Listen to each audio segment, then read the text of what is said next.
so the Australian Royal Commission into looking at institutional child abuse is continuing, and this time it's been the turn of the Anglican Church to come back to them. So I thought it might be useful to contrast and compare the Anglican Church with Jehovah's Witnesses, who don't want to be called a church, so I respect that.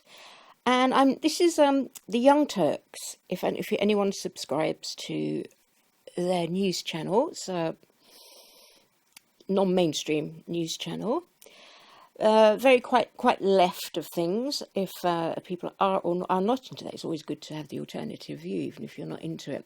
So this report is, as you can see, Anglican Church really sorry about all the kids they raped. Okay, so there's a sorry in there. And you know what I'm going to say, people who have been following the Jehovah's Witness child abuse, there's been no sorry in the Jehovah's Witness child abuse problems. So I'm going to play this report. The guy you can see on your screen, there's two other guys who are coming with him. One gets a bit sweary, so warn you, but it's quite in the background, so you might not hear it. Now this guy is called John Iadarola. John, normal, and then IAD, Iado, OROLA, or it might be DA, you know. But you'll find him if you want. It seems like he's really hot on this subject, so some of you may want to contact him. You can message him on Twitter or via Young Turks. Anyway, I'll play the thing and maybe stop and annoy you with some thoughts. Can't remember how you do it now. Hang on. Where's my little... Okay. So an investigation into Australia's Anglican Church has revealed more than 1,000 claims of child sexual abuse over the past 3.5 decades, and the numbers here are very scary. The interim report that has just been revealed said 1,082 people lodged complaints between 1980 and 2015 that identified 569 members of the Anglican clergy, teachers, and volunteers as alleged abusers. There were an additional 133 alleged abuses reported by people whose roles within the church are not currently known. The average age of the victims was 11, and 75% of them were boys. On average, it took 29 years for each incident to be reported. Okay, I'm going to pause that there. Looking at the figures. Okay, the figures are higher, but comparing that with Jehovah's Witnesses, their own records had, was it 1,006 child molesters on their records. Now that's not, correct me anyone if that's wrong, that is not child abuse cases but actual abusers, and it would be foolish to think that every abuser just, in quotes, just assaulted, molested, raped one child. They tend not to do that. So there's going to be a lot of other difference. Since 29 years for each incident to be reported, that is par for the course with many child abuse victims. If you think decades back, I know, I was born in the 60s, there was no dialogue, there was no social dialogue where you could come out and speak. There was no dialogue where you could come out and speak and then be believed. Some children did speak out and they were punished for it. They were told they were lying and causing trouble. And especially even more if you're accusing clergy, respected people within the community. So it's a very recent phenomenon that we now have language and people are allowed even to come forward and discuss. Plus there's the aspect as we age, we get more experience, we learn more skills. So hopefully that can help with someone speaking with a child. What can you do as a child, for goodness sake? So there's all that to be considered, and also consider how adults who were raped, how they were treated by the police and the court system. Very few still get to trial. So it's a big ask for people. Okay, I'll continue this. I need an extra hand here. Apologies. And that's the sort of pattern that we've seen around the globe when these abuses are eventually unveiled. Let's give you an update on some of the progress with some of these abusers. Of 84 alleged offenders referred to the police, 4 had been prosecuted, while 23 remain under investigation. and in total, all but one of the dioceses in Australia has received at least one complaint. So this is not just a couple of hotbeds of abuse over multiple decades. This is as pervasive as it can be in Australia, and again matches the pattern that we've seen in other parts of the world. In response to this report, the Archbishop put out this statement: "We are deeply ashamed of the many ways in which we have let down survivors, both in the way we have acted and the way we have failed to act. I wish to express my personal sense of shame and sorrow at the way survivors' voices were often silenced and apparent interests of the church put first." Which again sounds a lot like what leaders of the church. Okay, so I'm just going to go back to that. Let's see if I can get that again. So there is an apology. Okay, so Babylon the Great, if we're still going to call the Anglican Church Babylon the Great, and Catholics will call the Anglican Church apostates.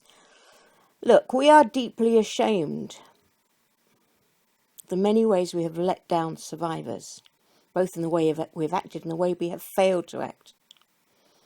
Shame and sorrow. Have we had anything like that from God's true organisation? Why is Babylon the Great saying we're sorry and ashamed, and this is something I wish to express my personal sense of shame and sorrow. How can Babylon the Great say this eventually? And goodness knows they've had to have that kind of their arm hoisted up behind their back and seems twisted quite heavily.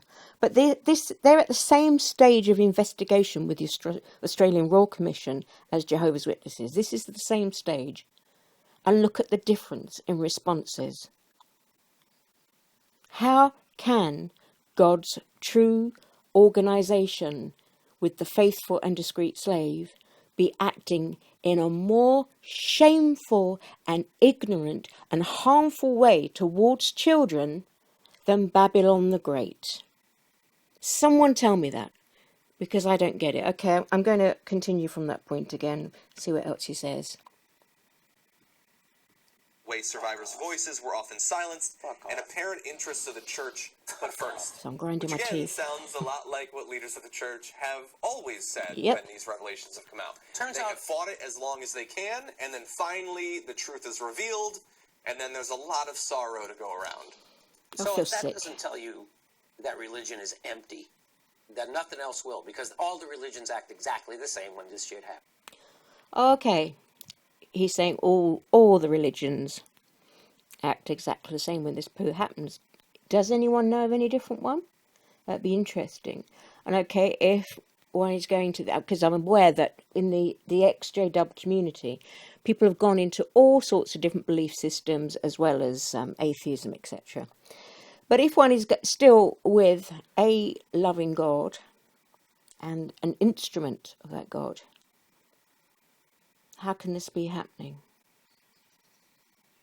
And we can just easily put the Watchtower in the same category as all the others whom they call Babylon the Great. So I feel sick watching this. I don't know about you guys. And they all try to squelch the. So what is all that book, all that Bible reading, all that Jesus thinking? When it comes to it, the institution that claims to believe that shit is fucking evil. Yeah. Evil in a way you could never imagine. So fuck religion and think. And again, that's what I meant to say was if you are I say going on the Judeo-Christian scale or somewhere else, it would be perfect for any bad forces, any bad spiritual forces, to set up all these corrupt forces. And I see no difference between J-dubs. I feel so sad. I feel so sad for the people still in J-dubs. I know they'd think the other way around, but they're locked away from this information. They're not allowed to see the Australian Royal Commission situation, and as many videos point out and many responses say, they think it's an apostate lie because someone did dress up as Jeffrey Jackson and impersonate him and go into the arena and speak. Sorry, I know I'm jumping around with themes of this. It's I find it hard to be focused because it's so distressing. Spirituality is personal, and I know there's a lot of people who disagree with me and think religion does a lot of good things. You don't need religion to do good things. People are going to be good with or without religion, and they're going to be bad with or without religion. And people who are drawn to power, which is what religious institutions are, people who are drawn to that power are mediocre people, and often people with nefarious means. Anybody who wants to be around kids like that and says you keep an extra eye on them, especially people who wear their freaking piety on their sleeve. Yeah, yeah, because it kind of seems What a like shame. if you didn't have the church, you'd still have people who want to abuse children, but you wouldn't have one of the most powerful organizations in the history of the world defending those people, hiding their crimes. Right. They would be on their own, easier to track down and less able to abuse so many people. I just wonder which people are still allowing their kids to be in this system of being left with these random folks. And I don't care which folks it is. I don't care which religion or breakdown of religion or which church and which country. It's all pretty much across the board, right? So which one of these folks are still allowing their kids to be around? So many ways I feel I can't be hard on parents, especially if they're in a protected cult where they're not getting a lot of the information. And there's going to be a lot of it is innocence, naivety. How many of us, before we were told that sexual acts with children existed, how many of us just would never think it was possible? It's impossible unless someone tells you that it exists. It's just, pardon me, which is another reason why it was so hard when people, years ago or not that long ago, were getting assaulted. Who was going to believe that this was possible? And I'm not saying it's just, it's probably stretched further than just the altar boys and things like that, right? So we had a fight and a legal battle and legislation written up about gender-neutral bathrooms in North Carolina and how much these damn transgenders keep coming in and they want to rape your daughters and your wives and your girlfriends. It's not true. Because there's so much proof behind it, right? But they'll believe it because you said it enough times. They believe it. There's decades of proof behind this. And when you didn't believe it the first time, finally the churches have to come out and admit it. Have you started believing it yet? There's actual proof. So we're worried about, I'm trying not to curse today. Use We're my worried fingers about over the restrooms, lens. but we're not worried about this true epidemic Yep. of raping kids Yep. by a power structure that's made to do just that. Hello? No one's gonna, when are we going to start believing it? We'll Hello? believe it because Pat McCrory said so. Yeah. And because there's a perverse thing with these transgender people who are just trying to live. A lot of people will defend the church. Like so I was brought up Catholic, 12 years Catholic school, and a lot of Catholic people I know, when they defend the church, will say, the incidence of abuse isn't any higher than in the rest of the population. And I say two things to that. A, well, fantastic. So all your religion doesn't do a goddamn thing for you. It makes you just as fucked up as everyone else. Number two, it's not the abuse itself. It's that the church then covers up for it. The people who are supposed to be the holiest people and caring about their flock let the people who are the most vulnerable be abused in the worst way possible and then re-abuse those people. That's the problem with the church. It's not. So he's right to be angry. I know some will find it hard with his swear words, but it is right to be angry. Hopefully we can move on beyond the anger, which is something practical. But the anger is right. We should be angry. We should be angry. That doesn't mean we go and lynch. I'm really, people say hang them, and no. It's still, the law has to have its process. And if it means locking someone up, you have to lock them up. But anger is right, and then use that energy to make change. About the incidents or the number of incidences, it's how the church handles it and how they do it. They re-victimize them. They use all their power not to help people, but to screw people over on purpose. The people who we look to are supposed to be holy. Again, someone wears their piety, their religion on their sleeve, automatically be suspect of that person because they are full of it.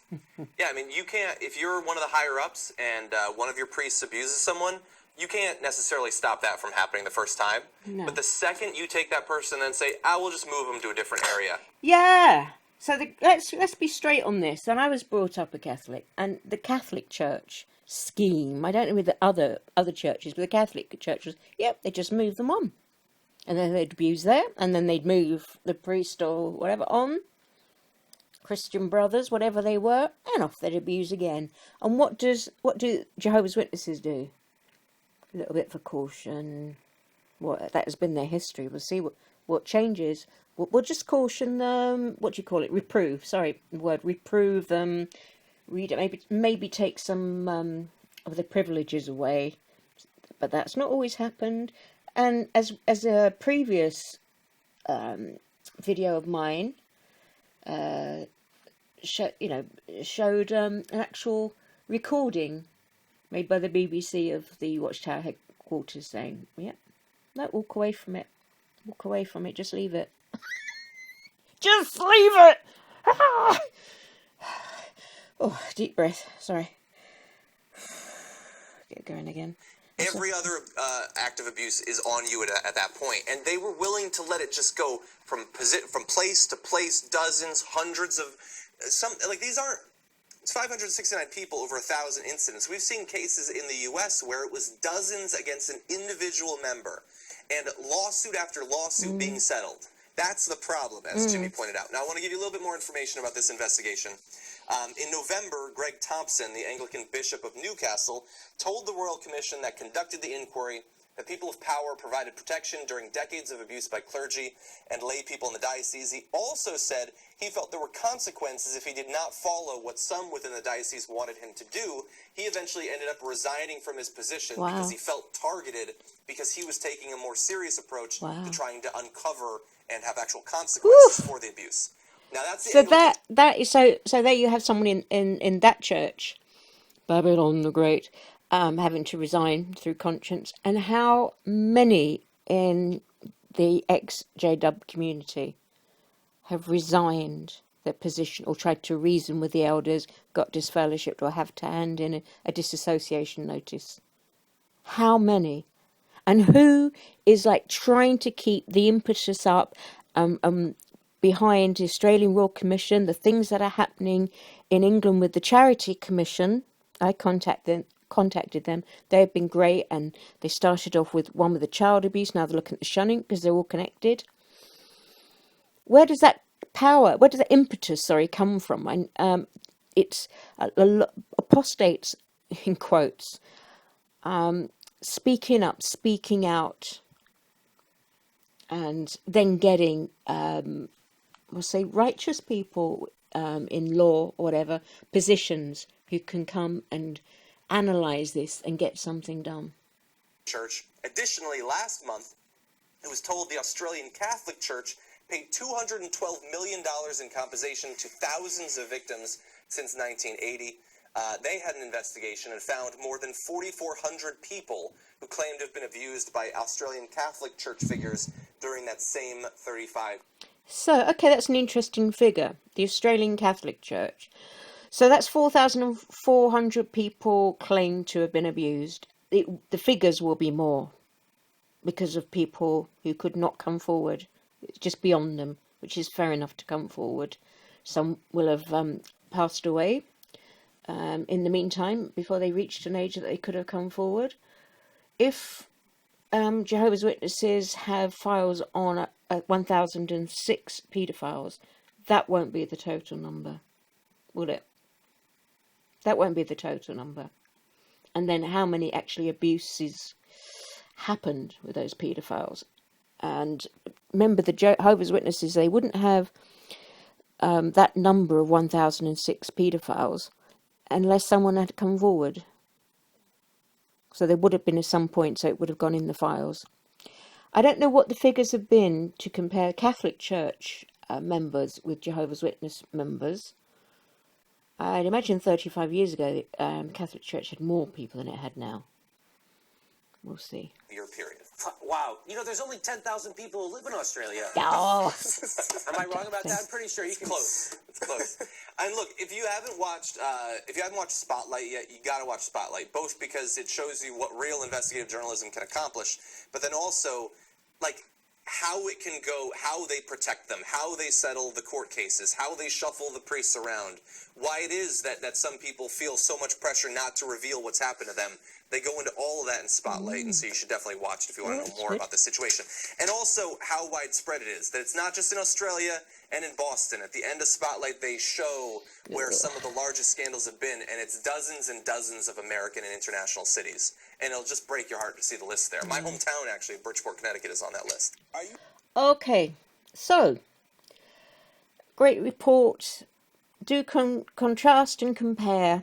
And thank you for watching this far and enjoying my ramblings in the middle. I have actually brain function problems. Oh, how could you tell? So that makes it hard to focus and say something in a straight line. So after that, I'm gonna need to go. I mean, and throw up, and I ain't joking. Ugh.